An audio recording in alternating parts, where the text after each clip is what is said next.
What's going on, you guys? Here today to give you guys a little bit of an update of what I got going on with the C55 and what the plans are for the rest of summer. So let's dive in. So first off, I just want to give a huge shout out to FCPeuro and directly to Eli of Ignition Tube. I'll pop them up on the screen right now. I reached out to them about a project which we're going to get into in this video. From the title, you probably know what it is. 6-speed swap on the C55. Seeing if they would be interested in partnering up to some capacity, whether it was sponsorship of parts or whatever else maybe, because I know that if I was going to take this project on, I'm not going to be able to do it alone. I mean, for the most part, it's going to be me and my stepdad doing the mechanical work, and another friend of mine and I doing the coding to make it work, which I met off the forum. So shout out to Dzmitry. So yeah, I reached out to them and just gave them the whole overview of the project. It was me and Eli communicating back and forth. He was super patient with just going through and trying to see if there was anything they could do. Unfortunately, they just have a ton of other projects going on right now. They don't have really the capacity to jump onto this project right now. So totally understandable. This is a small YouTube channel, to be honest. So it was kind of a long shot, but really I just appreciate them for taking the time and giving it an honest effort. So they did give me like a VIP membership to the website, which is totally awesome. I'm super thankful for that. So yeah, moving on, let's talk about what we actually have going on with the car, why I'm considering a 6-speed swap and leaning towards it versus my other options. So let's break it down right now. 6-speed swap versus keeping the Mercedes 722.6 5-speed, and in this case it's the speed shift transmission from the C55. So if I was going to keep the automatic transmission, which I love this transmission for an automatic, it's awesome, especially with the sprint booster and everything. Like, it helps out a ton. The paddle shifts are cool. There's nothing wrong with this transmission per se. There's nothing wrong with it. It shifts well. It shifts hard. It is a little slow. Yeah, it's from the era, so it makes sense. And it's relatively easy to control because you have the paddles, and I can use a hand shifter as well. So it's not really, I'm not doing this because there's anything lacking in that terms. I guess the only thing that's lacking is drivability feel, the fun factor of having a manual car. I've always missed a manual car since I've had automatics now. And then we'll dive into kind of the other side as well. Of longevity wise, I do plan to keep this car for a long time. Having a manual transmission, they are less complicated, to be honest. And if we did get rid of this automatic, you get rid of the possibility of conductor plate issues, solenoid issues, anything to do with the TCM, the transmission control module. All of that stuff isn't at play anymore. So it just takes some pieces out of the puzzle that add complication to the car as is. Not like they're causing trouble right now, but if I keep this car for a long time, like I plan to, down the line, who knows? The conductor plate is pretty fresh in this car. That's the only thing that has ever really gone wrong with it, and I still wasn't able to boil down if it was in fact that issue alone. That's another video that I'll get into, but that's really the only hindrance that's ever happened. So it's new, so it's not like I have to worry about it anytime soon, but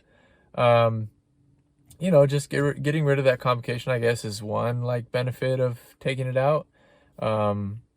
But there's a lot more when you actually get into the manual swap. So that's a big part of it, is the simplicity of all of it. Having the manual transmission, it's less complicated. There's no transmission control module that allows it to work. It works on its own. It's a mechanical thing. There's no computer modules associated with it. So that by itself, I think, is a great factor to it. And that the biggest factor out of all of them is just the fun factor in driving feel. I love driving manual transmissions. I've missed it since I haven't had one, And I just feel like with this car and seeing the ones that have done the swap, meeting with Dzmitry at his house and seeing his CLK 320 with the swap, even though it's going through an engine swap right now because he's swapping to a V8. Just sitting in that car and going through the gears, even though it's up on a jack stands and it's not running, just having that in a Mercedes, I don't know, it's just like such a wonderful possibility that I look forward to trying out in this car. I just feel like it'll help this car come to life even more. This car is so much fun to drive already, and I just feel like with that, it's like, I don't know, you couldn't get any better than that. Driving a manual with the 5.4 liter AMG V8, and all the other modifications that I've done to this car, I just feel like it will really, really come to life.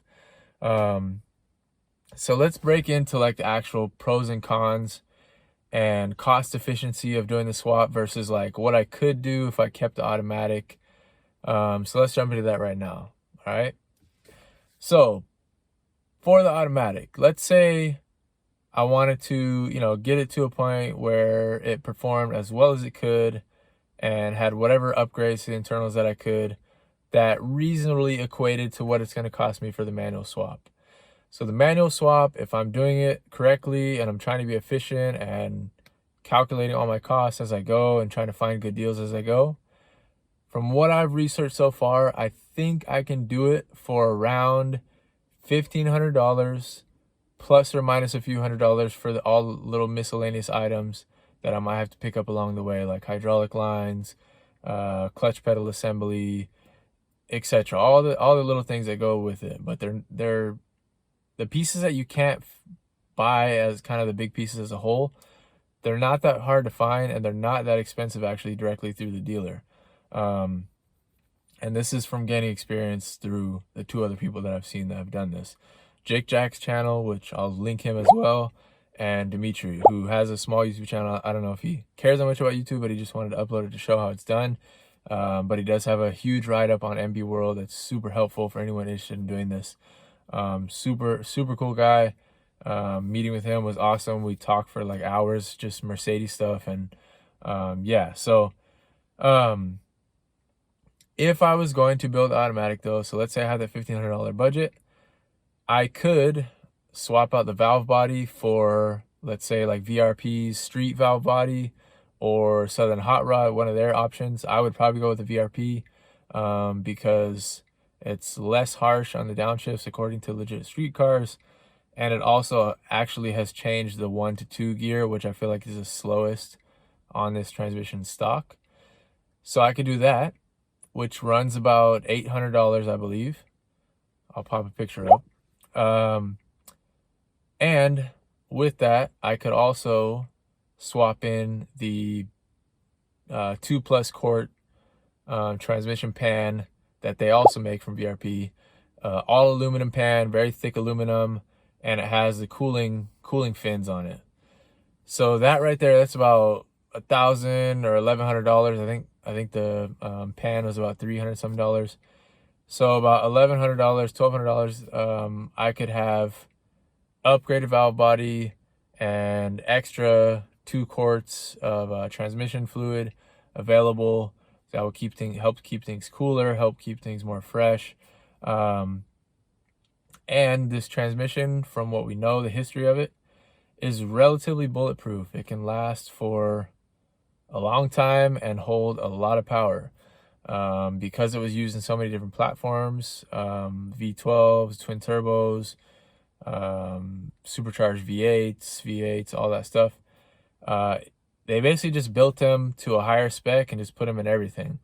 And especially with this being a later model of the 722.6 and a specialty version of it for the 2005 and 2006 C55, this one was really built with all of the kind of technology that they had got up to at that point, for the speed shift and everything else. So this is a really good version of the 722.6. So that is probably the biggest part that's hard for me to jump onto this project fully 100%.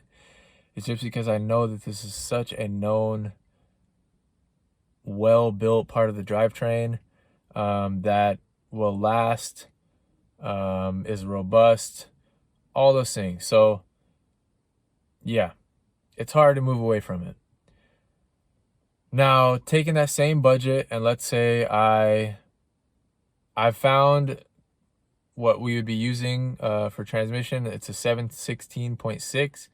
It's used in the Chrysler Crossfire, C320, C230, and a bunch of any other model that might have had the 3.2 liter V6 and the 2.3 liter, either just the naturally aspirated or the supercharged compressor version. They've all used that transmission. Now the flywheel is different for different cars, so you'll have to verify that. 04 and under is pretty much the same, but 05 and above has some different ones. So this car is like the 4+4 bolt pattern.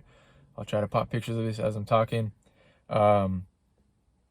So all in all, at about $1,500, I could have the Chrysler Crossfire transmission, which I found them from anywhere from like $350 to like $800, depending on how much they come with and mileage, etc. I have my Ion one that's $350 shipped. Now it doesn't include the linkage, doesn't include the shifter, doesn't include the lines. So the lines, I'm not gonna reuse old ones anyways. The shift linkage I can buy from Mercedes, and then I will need the front half of the drive shaft for this car to mate with the stock drive shaft. That one we're still kind of calculating and researching, but it shouldn't be more than about $100. You need a flywheel, which is about anywhere from $400 to $500, and a clutch assembly anywhere from $300 to like $700, depending on which one you get and where from. Clutch pedal assembly, so again, anywhere from, I don't know, $80 to $300, depending on where you're finding it and what it's from. And then besides that, it comes down to us swapping it in and out. All the little miscellaneous items that come through. The clutch reservoir is, you just tap into the brake reservoir. It's already there. It already has a feed for it. You just kind of cut it off and plug a hose onto it. There's already a hole in the firewall for the line to go through. There's already places to mount the clutch pedals if you get the right ones from a W203 or a W209. The coating, Dzmitry has volunteered to help me out, and I want to learn as much from him as I can about Star and how to do it myself. I eventually want to buy the equipment that he has, the multiplexer and everything else to run Star.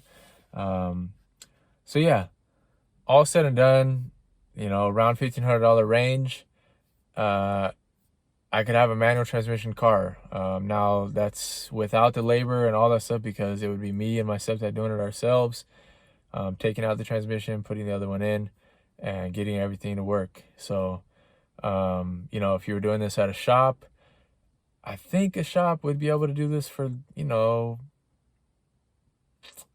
I don't know, as far as putting the mechanical stuff in, maybe $800 to $1,000, I would guess. So even with that, you know, that's not a bad deal.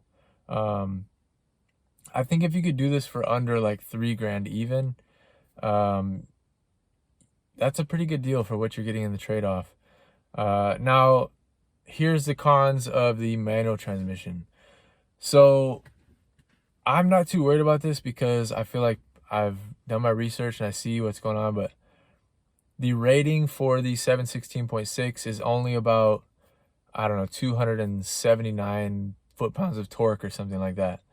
But I've seen multiple Chrysler Crossfires and other cars with the manual transmission running close to 400 horsepower. And this car, stock, what is it, 360 something and 370 torque something, and that's at the crank. So at the wheels, this car is probably, I would guess, anywhere from 300 to 330 horsepower. So that's not stretching that transmission by much, and my estimation is that transmission's probably capable of more than what it's rated for. It's probably underrated a bit, and I think that it would be able to handle the power no problem, if you have the right clutch, a good flywheel, and all the other stuff. So I'm not too worried about that, to be honest. That's one con though that you could look at, maybe. Now, the other part is a way to recoup costs is if I wanted to, after I had it for a while and I was confident that it was gonna last, that it was performing well, there was no issues, you could down the line sell the stock automatic transmission, and you could even sell the TCU and the shifter, bezel, and assembly and everything to recoup some of your money. So the 722.6 for the C55 specifically, I've seen them go on eBay for anywhere from $700 to $1,000.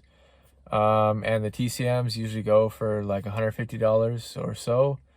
Now, I don't know if I would get rid of those things. I probably wouldn't, to be honest, just because I know it's a known working transmission. And, down the road, if I decided I want to go back to automatic, then I would have the option to do so. I wouldn't have to go scouring for a new automatic transmission. I'd have one on hand. So I don't know that I would sell it. We'll see, but probably not. Yeah. So anyways, that's kind of the update in terms of that. Other things for the channel, I guess this allows more growth. I actually sold our 2013 Toyota Camry today. We'll miss you, car. You were a great family car for us for a long time. And that was a car that we brought our baby home in. We did multiple road trips in that car. So salute to it. We love Toyotas. We don't have one anymore, but hopefully we will again someday. Yeah, the wife's daily driver is officially now going to be the ML55. And it's not really a daily driver because she's stay at home with our son right now. And I just got the news that I'm not going to be going back to school for the first 6 weeks. We're going to be remote learning again. So I figured, get rid of the Camry. We already wanted to anyways. Just get rid of the car payment for it. One less car to take care of, less insurance. And it freed up a couple $1,000s for us to, do whatever. Maybe help support this project, although I already have enough saved to do the manual swap myself. But yeah, just a little more freedom, a little more flexibility. Other updates, I sold the stock C55 wheels. So apologies to the couple subscribers that reached out to me. I had already had a buyer on the line. I sold them for $700. That was with the wheels and tires. I know I probably could have got more out of them, but I'm just trying to make moves quick because summer is, soon coming to an end. August is going to be here and gone very quickly, and I want to get this project up and running so that I can finish it before September comes around. And yeah, so I'm just trying to move things quickly. All my old parts, other stuff that I know I'm just not going to use, I'm trying to get rid of it, trying to minimalize and get as much of a budget going for this project. As far as the manual swap goes, I'm going to document the whole entire thing. I'm probably going to make like a dedicated website just for the parts list and documentation of the whole project, just because I know sometimes it's easier to read through those things. For me, I love video series to see like the hands-on and see how to do it. But when it comes to researching like all the detail factors of it, it's sometimes much easier to go through somebody's, well written out like forum post, or in this case, like I said, I want to do a website. Yeah, I'm definitely going to document the whole thing. It's a build series, like I said, from start to finish, covering all the parts, all the work, trying to film as much of it as possible, just all the process. So be on the lookout for that. Sorry, I've been on kind of a hiatus. I was trying to, work out all the intricate pieces of doing so and whether or not I wanted to do it before announcing it. But I'm like 98% locked in right now. There's really small details that I still have to work out to make this 100% for sure, but I'm pretty much locked in right now. So yeah, there's so much stuff. There's so much information. I feel like this video will be 30 minutes if I keep going. I'm going to try to leave it at like 20 minutes. So apologies for rambling on and on, but I just wanted to announce it. I just wanted to get you guys feedback. What do you think? Should I go for it? Should I build the automatic? Should I manual swap the car? What do you guys think? I want to get you guys feedback. Who would be excited to see the manual transmission swap? Please hit the like button. Please subscribe. Please comment, share your thoughts, your ideas. hit me up on Instagram at anderson.amg. And yeah, as always, thank you guys for watching. I appreciate it so much. We are at a special spot in the channel, and I feel like we're really going to take off from this point. So thank you guys for sticking with it, and I'm really looking forward to this build series. All right, appreciate you guys. See you next time. Peace.